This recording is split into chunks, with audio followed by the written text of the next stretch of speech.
I love taking a simple idea and bringing it to life. When I was in elementary school, I wrote superhero books as a way to bring some of my ideas to life.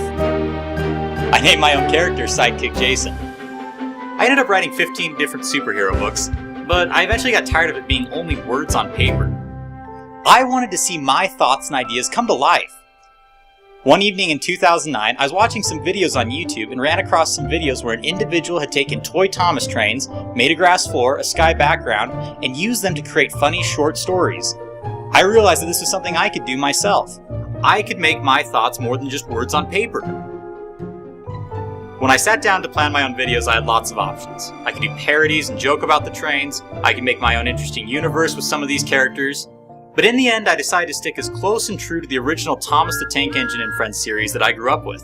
I wanted to share with kids the same joy I experienced at a young age. I first came across Thomas when I was 2 years old. My mother was watching some of my cousins and put one of their favorite VHS tapes on. It happened to be a Thomas and Friends sing-along video, and I was absolutely fascinated by it. I watched that video over and over again, just fascinated by these talking trains. I would put my fingers together and bounce my hand along to follow the little steam cloud that would hop over the words. I don't know how many times I watched that video, but even at 2 years old, my mom commented to others about just how obsessed with Thomas I was. He likes trains? No! There was nothing I loved more. For my 3rd birthday, my parents searched around and eventually purchased several of the Ertl die-cast Thomas trains. When I opened them up on my birthday, no other present mattered. All I wanted to do was play with those trains. My parents loved seeing how much joy these trains brought me. Sadly though, 2 weeks after that 3rd birthday, my mother passed away from a heart defect. As a 3-year-old, my life turned upside down. The one individual who was always there for me was suddenly gone, and I couldn't comprehend it. The days following, I would cry to my dad, just wanting to see my mother again. I didn't understand then what had happened. I couldn't figure out where she was, and I was just so sad and confused. But I think before my mother left, she definitely set me up on the right path. The Thomas and Friends TV series that I grew up with was based off of a series of books written by the Reverend Wilbert Awdry, who served in the Church of England.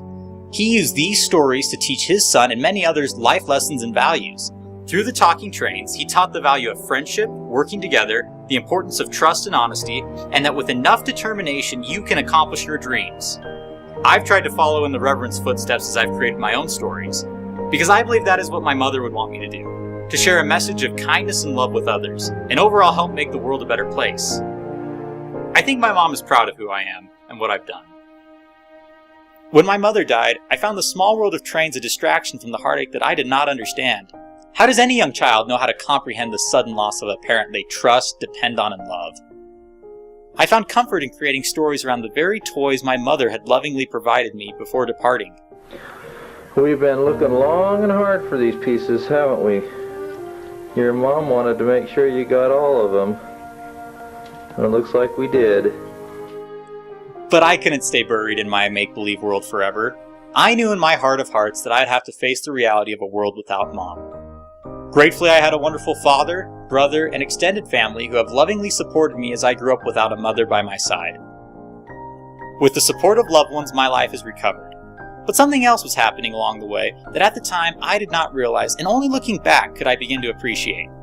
I'm older now, with the benefit of some maturity and some life experience behind me. And here is what I've learned. Life is a journey. For me, I like to compare it to a journey by rail. Each of us have departed from a station with an ultimate destination marked on our souls. Along the way, there are big hills we must pass over that challenge every ounce of our strength and sometimes cause great billows of smoke to rise high above us in frustration. Other times, we reach the summit of the mountain pass, and the vista is breathtaking as we coast back down, again on our way to the next station along life's railway. On our route, we have to pass through long, dark tunnels and trust that there is safety on the other side. Sometimes a bridge is washed out, other times a landslide has removed the rails altogether. In those moments, we must rely on the assistance and care of rescuing crews who come to our aid to rebuild the line and get us back on track again. Believe it or not, there are times when the rails are long, straight, and even just boring. There are also sidings, rail yards, and roundhouses where we meet others on our journeys. Today I do know where my mother is. I am a member of the Church of Jesus Christ of Latter-day Saints, also known as Mormons, and I believe in eternal families. I believe that I will see her again after this life. I know what my mother is doing, and I know that she is watching over me. Because of her, Thomas has a special place in my heart, even as an adult. It's one of the reasons why I decided to create my own series, because I feel close to her doing it. The essential lesson I have learned in all of this is that I have come from somewhere special.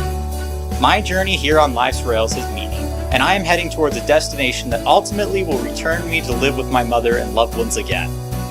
It is there, in that grand central station, where I will meet the creator of everything, and realize that my journey was of value, and that he loves me, and was aware of my path all along the way. I am forever grateful for a loving Heavenly Father who has never left me alone. I know that he has created this incredible world full of wonder, beauty, and exciting experiences for me and for you in order to give us knowledge and wisdom and insight that will go with us as we journey down the paths we are destined to travel. To learn more about how millions like me have gained a knowledge of where we come from, why we are here, and where we're going after this life, then check out www.mormon.org. I'm Jason Hadfield. Thanks for watching.